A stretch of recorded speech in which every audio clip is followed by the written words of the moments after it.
My husband's family invited me to the graduation party to brag about his niece's scholarship. As they toasted her genius, his aunt whispered, "And then there's you. The family freeloader." I raised my glass and said, "Cheers to funding her entire tuition from my side hustle." You could hear her jaw hit the table. 2 months later, she asked me to mentor her son. 7 years ago, I married into a family that treats social status like oxygen. The Delacroix family isn't rich in the way new money throws itself around with designer labels and flashy cars. No, they're that old, tight-jawed, Potomac, Maryland money. Quiet wealth, inherited antiques, silver passed down from the Civil War kind of wealth. You'd never know they were judging you until they looked at your shoes. My husband, Andre, is nothing like them. He's calm, respectful, thoughtful. He's the kind of man who'll stay silent during the storm but offer you his umbrella afterward. But his family? They've looked down on me from the very beginning. I wasn't born into money. My parents were public school teachers in Arlington. I put myself through community college, took night classes, and learned web design watching YouTube on a shared Dell laptop. I built my first Shopify store selling hand-curated vintage rings. When it took off, I reinvested every cent into more inventory, SEO, email marketing. Eventually, I became a consultant, then a mentor. Now I have 4 full-time employees, 2 remote assistants, and a roster of clients who trust me with their 6-figure launches. But to Andre's family? I was the girl who sold things online. It didn't matter that my business cleared more in 3 years than most of them made in a decade. I didn't work in a bank. I didn't wear pearls. I didn't have a trust fund. I was invisible. Things really hit a boiling point when Camilla, Andre's niece, got accepted into Yale. She was smart, no question. Top of her class at Phillips Exeter, captain of her debate team, fluent in French. It was a big deal, and I was proud of her. But the way her family handled it? They treated it like a coronation. We got an invitation in the mail, yes, a physical one, thick ivory cardstock sealed with a wax D insignia. It read, "A celebration of brilliance, honoring Camilla Delacroix, Yale class of 2029. Held in Lorraine's estate in Potomac." Garden attire suggested. Champagne toasts at sunset. I told Andre, "This isn't a graduation party. It's a press conference." He laughed, but it wasn't funny. I knew what this was. These parties were always about measuring people. You walked in, and they evaluated you, who you were, what you did, how much you weighed, what car you drove, who you knew. And me? I was always the outlier. The wife of Andre with the mysterious job no one quite understood. So that night, I dressed clean but simple. A deep navy jumpsuit with a sharp cut, a leather belt, hair slicked back. Not loud, but put together. I knew what they'd say the second I walked in. "Oh, Callie, you look comfortable." We were just talking about how much we love real work. My niece just got a job at a law firm downtown. "Do you still do that, little online store?" The party was excessive. White tents, live string quartet, golden fairy lights, hors d'oeuvres you needed a translator for. Camilla looked beautiful, elegant, composed, a porcelain doll in ivory silk. She stood beside a massive display that read, "Brains, Beauty, Bound for Yale." As soon as we arrived, I felt the sideways glances. Lorraine waved at us, then went back to whispering to a group of her bridge friends. Her youngest son, Elliot, greeted us with a firm nod, then made a joke about needing a second glass of wine before he could talk to the internet entrepreneur. Even Andre was stiff. He hated these parties too, but he played along for peace. The toasts began at exactly 7:15. Camilla's father, Jules, read a speech like it was a eulogy for lesser colleges. Lorraine followed with her own version, quoting Voltaire and Maya Angelou, which didn't even make sense. Then came Beatrice. Aunt Beatrice was the family oracle of passive aggression. Her pearls looked like they'd strangled someone before. Her lip gloss never moved. She approached me after the toast, swirling her champagne, eyes scanning my outfit like she was trying to solve a mystery. I suppose, she said quietly, leaning in as though sharing a secret, every family has their contributions. I didn't reply. She smiled. And then there's you. The family freeloader. It wasn't loud, but it hit like a slap. I turned to her, glass in hand. My heart was pounding. I'd swallowed this woman's venom for years. I had nodded politely, laughed at her jokes, played the role. But tonight? Tonight, I'd had enough. I raised my glass slowly, smiled back at her, and said, "Cheers to funding her entire tuition from my side hustle." I said it calmly. Deliberately. The air changed. There was a pause in the music. A whisper of shifting silverware. Beatrice blinked like she'd been slapped with a silk glove. She lowered her glass but said nothing. And I walked away. I didn't need applause. I didn't need validation. But as I walked back toward Andre, I saw him give the smallest smile. He didn't say anything. He didn't have to. He knew. He'd always known. What I didn't expect was what came next. Not even 2 weeks later, I got an email from Beatrice. It was long. Wordy. Full of carefully chosen phrases like "perhaps I misjudged" and "deep admiration for your accomplishments." Buried in the middle was this: "My son Julian is considering launching his own business after high school. He looks up to people who've created something out of nothing. Would you possibly consider speaking with him?" I stared at the screen. Beatrice. Asking me for help. I waited 3 days. Then I replied. Of course. Let's set up a time. Julian was polite, bright, and curious. He asked real questions. Took notes. I gave him the same advice I give any aspiring founder: start small, fail fast, test often. He listened. And Beatrice? She hovered in the background like a cat with its tail between its legs. After the call, she sent me a thank you gift box from some overpriced New York bakery. Lavender cookies, sea salt caramel squares, a note written in cursive. I gave the cookies to my neighbor. Beatrice didn't get my gratitude. She got my silence. Because here's the thing, when people spend years underestimating you, they expect you to stay small. But when you finally stand tall, even for a moment, it shakes their entire reality. And trust me, some people need their reality shaken. After that Zoom call with Julian, things began shifting in the family dynamics, slowly at first, like a glacier cracking from within. There wasn't a dramatic confrontation or an apology parade. That would have been too direct for the Delacroix clan. No, their acknowledgement came in subtler forms. A week later, Lorraine forwarded me an article from Forbes about women in e-commerce. No message. No subject line. Just the link. A few days after that, Camilla reached out. It was a short email. She thanked me.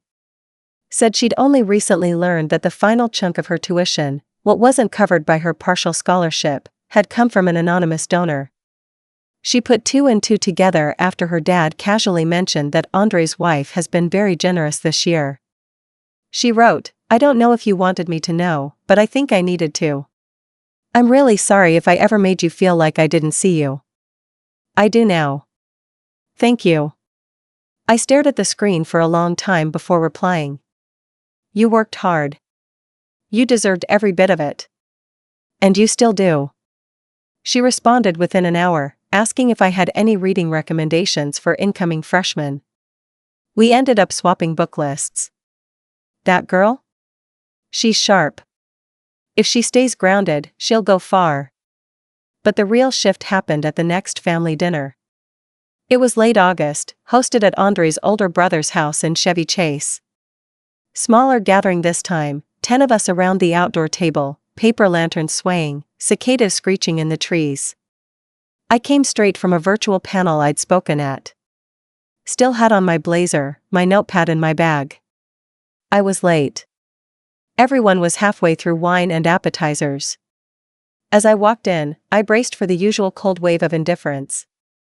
But instead, I was met with something different.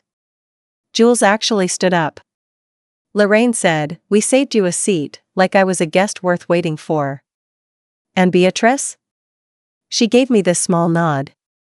Just a flick of the chin, lips tight, like a monarch giving a peasant the honor of surviving. It was awkward. Like everyone was trying to rewrite their mental file on me but didn't quite know how to categorize what I had become. And the thing is, I hadn't changed.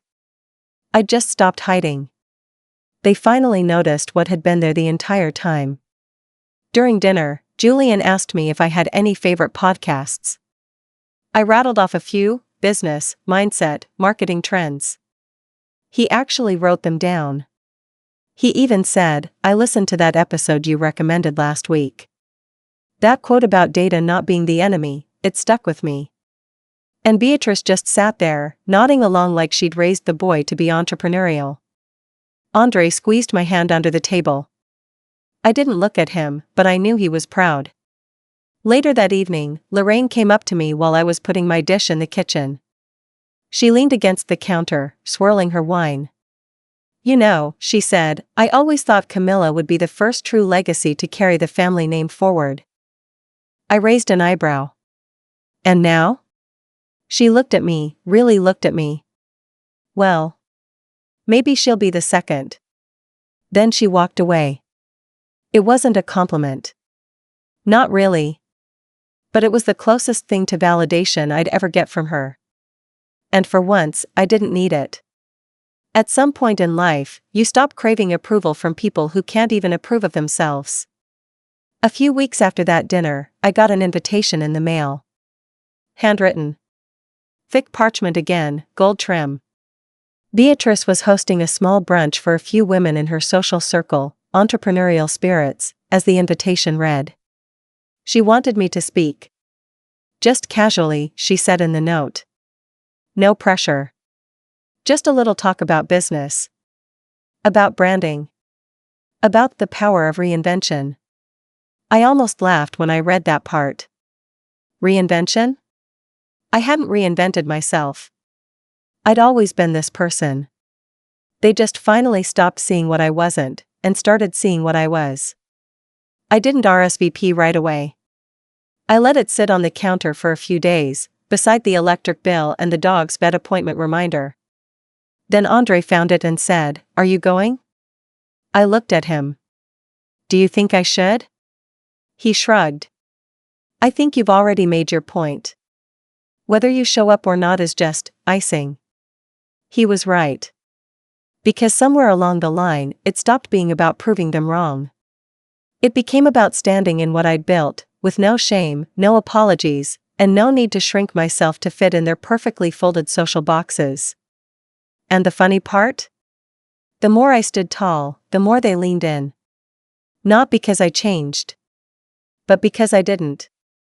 A week before the brunch, Beatrice followed up with a call. That, in itself, was rare. She had never once called me directly before, not for birthdays, not for holidays, not even to pass along condolences when my father passed last year. But now? Her name popped up on my screen like a ghost from another realm. I let it go to voicemail. She left a carefully worded message, "Callie, dear. Just checking in to confirm your attendance for the brunch next Sunday. The ladies are quite excited. There's even someone from the junior league who's bringing her daughter. She's very keen on starting something of her own. We would love to hear your story." My story. Funny how people love a story when it ends in money. I debated skipping it. I didn't owe these women anything. But something inside me, maybe the part that still remembered all the awkward silences at family gatherings, said, "Go. But do it for you, not for them." Sunday came. I wore a white linen blazer over a simple silk blouse, hair slicked back in a low bun, no flashy jewelry. Just clean, confident lines. I wasn't there to impress. I was there to be seen, for real this time. The brunch was held in Beatrice's side garden, where the hydrangeas were trimmed like they had their own landscaper, and probably did. 5 round tables, each adorned with fresh peonies and polished silver. It was the kind of scene you'd see in town and country, if you squinted past the subtle competition in the air. There were maybe 20 women, most of them in their 50s and 60s. Pearls, pastel dresses, polite smiles. The ones you could tell had never written a resume, let alone opened a business license. But they were curious now. The tide was turning. Beatrice greeted me with a kiss on the cheek, air only, of course. "You look radiant, Callie," she said, her voice a practiced blend of warmth and diplomacy. "Thanks, Beatrice. You look organized." A flicker of confusion crossed her face. I smiled and moved on. They had a small mic set up by the patio steps. After brunch, someone tapped a glass and Beatrice stood, giving a soft introduction. "Ladies, I'm so pleased to introduce someone who has taught me that there's more than one kind of success. Please welcome my niece-in-law, Callie." I wasn't her niece. But I let it slide. I stood up, mic in hand, heart steady. I looked out at the women, all so eager, so buttoned up, many of them trying not to look surprised that I was the speaker. And then I started. I didn't read from notes. I didn't quote Steve Jobs or throw around buzzwords. I just told the truth. I told them about starting out with a second-hand laptop, watching hours of YouTube tutorials with the sound down because my roommate worked nights. About the first Etsy sale that nearly made me cry because it proved someone out there wanted what I had to offer. About staying up until 3 a.m. rebuilding a broken store before a launch because a developer ghosted me. About being laughed at by people who assumed online store meant cute little hobby. And I told them about how people like them, people who wore politeness like perfume, made assumptions that cut deeper than they realized. I paused just long enough to let that settle. Beatrice didn't flinch. But I saw the tiniest shift in her shoulders. I wrapped up with, "I didn't build a business to prove anything to anyone. I built it because I knew I could. I built it because I didn't want to ask permission to succeed." Then I put down the mic and sat back down. There was no standing ovation. That wasn't their style. But there were murmurs. Glances. One woman leaned over to whisper to another, nodding slowly. Another actually clapped, 3 short, awkward beats before stopping. Beatrice offered a tight-lipped smile and a nod. Later, over coffee, one of the women, a silver-haired lady named Patrice, sat beside me and asked if I'd be willing to talk to her granddaughter about internships. I said yes. Not for Beatrice, or for the display of acceptance, but because the granddaughter deserved a real shot, just like Camilla did. And because I knew exactly what it felt like to have dreams that didn't fit the room you were born into. After the brunch, Beatrice walked me to my car. It was humid, the kind of late summer heat that sticks to your skin. "You're very compelling," she said. I opened the door, smiled. "It's amazing what people can be when you give them a full sentence." She laughed, dry and short. "You know, you remind me of myself, when I was younger." I looked her square in the eyes. "I think that's the first honest thing you've ever said to me." And then I drove away. Over the next few weeks, things got quiet. No backhanded remarks. No side-eyes at dinner. If anything, I became a sort of novelty in the family, a topic, an anecdote, sometimes even a resource. Camilla forwarded me her first op-ed from the Yale Daily News. Asked me what I thought. Julian texted occasionally to update me on his app idea. He'd gotten a mentor from a local incubator and was pitching next month. And Andre? He stayed exactly the same. Steady. Supportive. The anchor in a family full of sails in different directions. One night, we sat out on the porch, glass of wine in hand, dog curled at our feet. He looked at me and said, "You know they're never going to say it out loud, right?" "Say what?" I asked. "That you won." I laughed. "It's not about winning, Dre." He said, smirking. "But if it was, you'd be undefeated." It didn't happen all at once. Revenge, when it's truly satisfying, doesn't arrive with fireworks or a dramatic showdown. It's slow, methodical, a series of small moments that build like quiet thunder in the background until one day, the storm hits and you realize you're already dry under the umbrella, watching everyone else scramble. A few months passed after the brunch. By then, the narrative had shifted within the Delacroix circle. I wasn't Andre's wife who sells things online. I was Callie, the successful businesswoman, a title they said like it was a discovery, not something I had been the entire time. The big shift came just before Thanksgiving. Lorraine decided to host the holiday at her estate, as usual, which meant everyone was summoned like a royal decree. A formal dinner, catered of course. Assigned seating, cloth napkins folded like origami. Her house was always cold, even with the fireplaces lit, more art gallery than home. I wore a soft brown knit dress, nothing flashy. No labels. No diamonds. Just confidence. Andre kissed my hand as we walked up the front steps, like he always does when he knows I'm walking into enemy territory. The table was long, 24 feet of polished mahogany, candles flickering in crystal holders. Camilla was seated near me this time, which was already a deviation from tradition. Lorraine had a habit of putting me at the far end near the younger cousins, a passive jab I'd learned to ignore. As we sat down, Beatrice clinked her wine glass and stood. "I just want to say," she began, smiling politely, "how grateful I am for family. For growth. And for second chances." She glanced at me. Everyone else did too. "And," she added, raising her glass, "for women who show us that you don't have to be born into legacy to leave one behind." That was it. No direct credit. No apology. But for her, that was practically a public confession.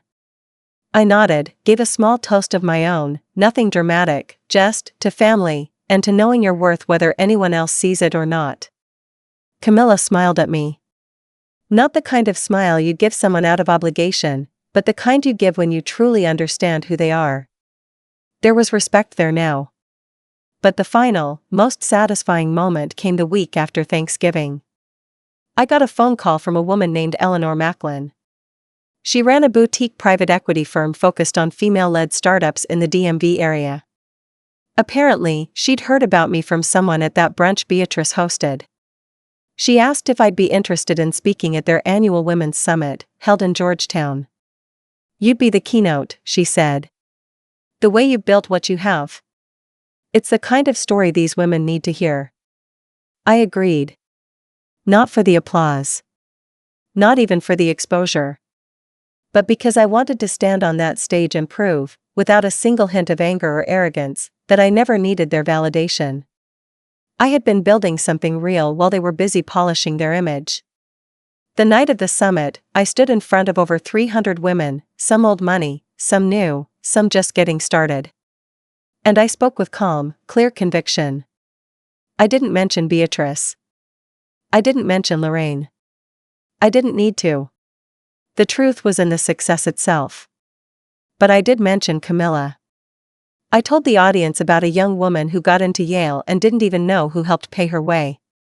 How sometimes, giving quietly is more powerful than being thanked out loud. When the speech was done, I received a standing ovation. Not the polite, two-clap kind. The real kind, where people meant it. Later that night, I got a text from Beatrice. "Saw photos from the summit. You looked radiant. I hope you know how proud I am of you." I didn't respond. Instead, I screenshot the text, sent it to Andre with the caption, "Plot twist." He replied with a single emoji, exploding head. From then on, family gatherings changed. I wasn't put at the far end of the table. I wasn't asked condescending questions about my little online thing. Instead, Lorraine asked if I could look at her friend's store that had been struggling with digital traffic. Beatrice started sending me newsletters from business publications, like she was trying to keep up. And Julian? He launched his app. It didn't go viral, but it did land him an internship at a startup in DC, and I gave him a glowing recommendation. I wanted him to have the support I never got. Because in the end, that was the real revenge, not just proving them wrong, but living well in spite of their expectations. I didn't need to shame them. Life had already humbled them in quiet ways. They had tried to make me small. And now? Now they couldn't look away. Not because I was louder, but because I never needed to be. Sometimes it looks like peace. Sometimes it's just walking into a room where you were once underestimated, and owning it without asking for permission.